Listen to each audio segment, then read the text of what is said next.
Hello everyone, welcome to my YouTube channel. हम कर रहे हैं साइकोलॉजी से रिलेटेड कुछ क्वेश्चन जो आपके एग्ज़ाम में ज़रूर देखने को मिलेंगे। हम कर रहे हैं सीटेट सीडीपी जो पेडोलॉजी जो आपके एग्ज़ाम में आती है, CTET paper 1 and CTET paper 2 दोनों पेपर के लिए मोस्ट इम्पोर्टेंट है। एंड हमने कल किए थे सीटेट पेपर के लिए एग्ज़ाम जो 1 to 15 क्वेश्चन किए थे। सेट लिया था हमने 2012, है ना। तो आज हम अगर आपको मेरी वीडियो पसंद आए तो वीडियो को लाइक शेयर एंड सब्सक्राइब जरूर कीजिए। तो आज हम स्टार्ट करेंगे क्वेश्चन नंबर 16 15 तक तो हम कर चुके हैं, ठीक है। तो क्वेश्चन नंबर 16 अब हम करेंगे। क्वेश्चन नंबर 16 में क्या लिखा है, जब एक क्वेश्चन नंबर 16 स्टार्ट कर रहे हैं, स्क्रीन पे आपको सबको दिखाई दे रहा है। जब एक शिक्षिका दृष्टिबाधित शिक्षार्थियों को कक्षा के अन्य शिक्षार्थियों के साथ सामूहिक गतिविधियों में, क्या कह रहा है वो, सामूहिक गतिविधियों में, और कैसे छात्र हैं, दृष्टिबाधित छात्र हैं, तो उनको शामिल कर रही है, तो वो क्या करना चाह रही है।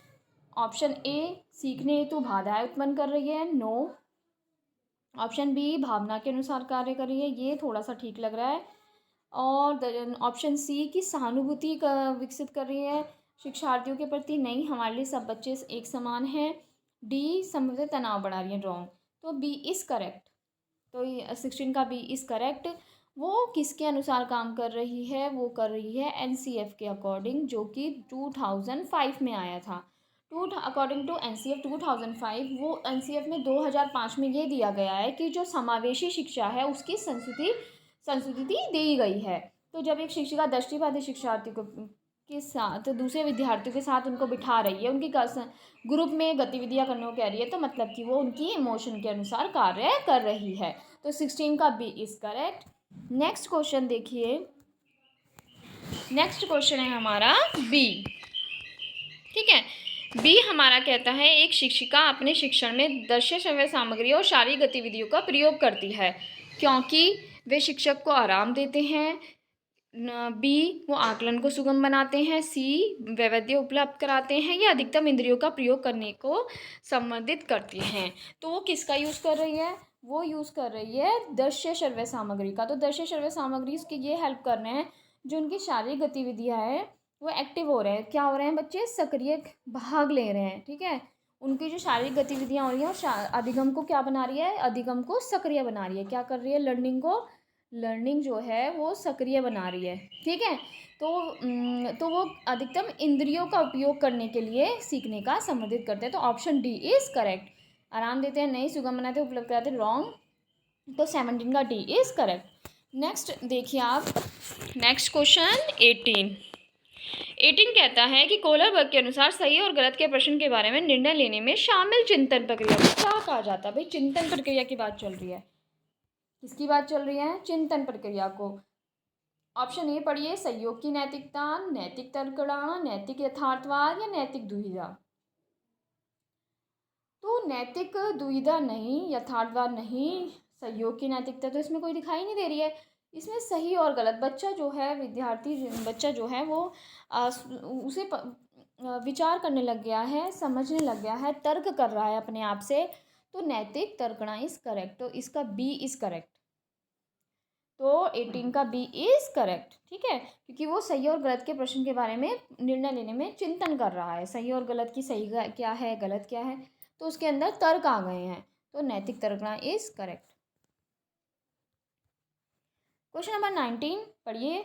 एक विद्यार्थी है अपने समकक्ष विद्यार्थियों के समूह के प्रति आक्रामक व्यवहार करता है। एक विद्यार्थी है, वो कैसा व्यवहार कर रहा है, आक्रामक, ठीक है, जो कि आक्रामक व्यवहार कर रहा है और विद्यालय के मानदंडों को नहीं मानता।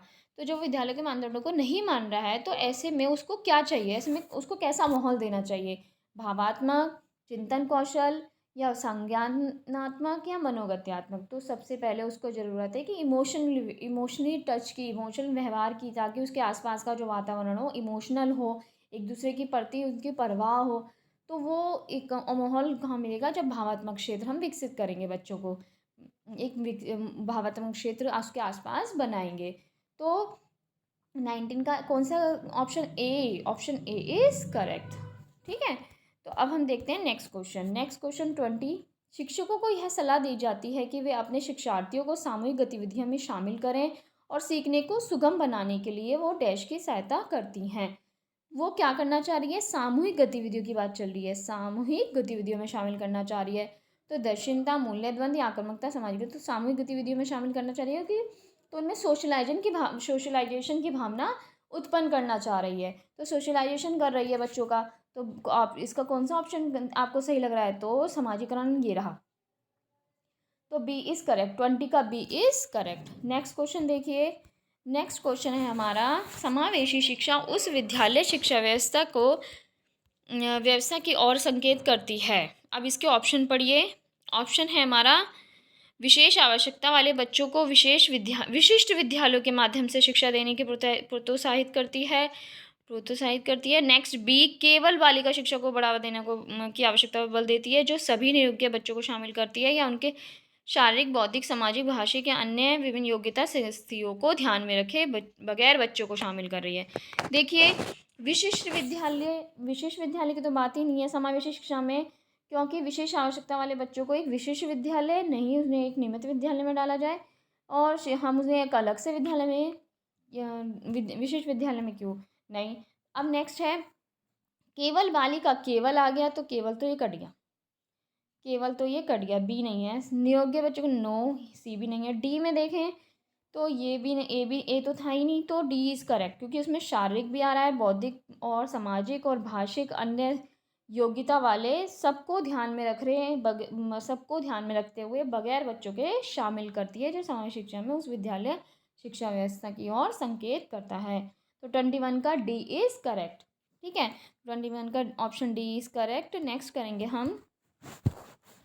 नेक्स्ट क्वेश्चन आप देख सकते हैं। नेक्स्ट क्वेश्चन है हमारा 22, निम्नलिखित में से कौन सा मुख्य रूप से अनुवांशिकता पूछ रहा है, अनुवांशिकता संबंधी कारक। तो अनुवांशिकता मैंने आपको बताया, हेरिडिटी हमें किससे मिलती है, अपने पेरेंट्स से। तो आंखों का रंग हो गया, सामाजिक गतिविधियां, भागीदारिता, समकक्ष व्यक्तियों के समूह प्रति अनुभूति या चिंतन। देखो, सामाजिक गतिविधियाँ तो माता पर्यावरण जैसा हमें माहौल मिलेगा उसके अनुसार ढलेंगे, माता पिता से नहीं मिलता भागीदारिता। ठीक है, और व्यक्तियों के समूह के प्रति अभिव्यक्ति, ये समूह के प्रति अभिव्यक्ति, ये सब नहीं। ये जब हमें अपने आप खुद धीरे धीरे आने लगता है ना, ये कि हमें माहौल कैसा है, जिस माहौल में हम बैठे हैं उस माहौल के अकॉर्डिंग हमें एडजस्ट कैसे करना है, कैसे व्यवहार करना है। तो आँखों का रंग हम कह सकते हैं कि जैसे किसी की मम्मी की आँखें जो होती हैं ब्लू रंग की है, आँखों का रंग ऐसा है, तो बेटी का भी रंग थोड़ा उससे मैच करता हुआ मिलेगा। तो हम कह सकते हैं कि हेरिडिटी है। तो आँखों का रंग इसमें first option A is correct. 22 का कौन सा ऑप्शन ए कौन सा सही लगा आपको, ए आँखों का रंग, तो option A is correct. Next question देखिए। नेक्स्ट क्वेश्चन है हमारा, शिक्षकों को अपने विद्यार्थियों की त्रुटियों का अध्ययन करना चाहिए, क्योंकि वह प्राय डैश की ओर संकेत करती है। ऑप्शन ए, योग्यता के अनुसार समूह बनाने के दिशा निर्देश, भिन्न प्रकार की पाठ्यचर्या, उनके ज्ञान की सीमा या आवश्यक उपचारात्मक युक्तियाँ। कल भी मैंने आपको पढ़ाया था कि जब हम त्रुटियाँ ढूंढेंगे बच्चों में, तो उसका क्या करेंगे त्रुटि ढूंढने के बाद, तो हम जब त्रुटि ढूंढ लेंगे तो त्रुटि ढूंढने के बाद हम उसका क्या करेंगे, उपचार करेंगे। तो ऑप्शन डी सही करेक्ट। तो उपचारात्मक युक्तियाँ लेंगे ताकि हम उसके जो त्रुटियाँ हैं उनका अध्ययन करके उनको बताएं कि उसका उपचार क्या है।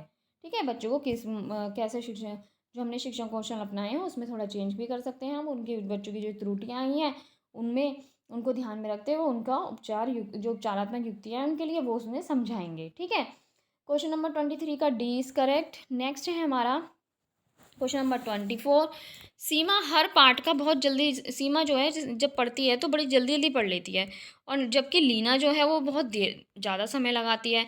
तो यह विकास किसको दर्शा रहा है, तो आप देख सकते हैं दोनों अलग अलग हैं। एक तो जल्दी सीख रही है और एक बहुत देर लगा रही है।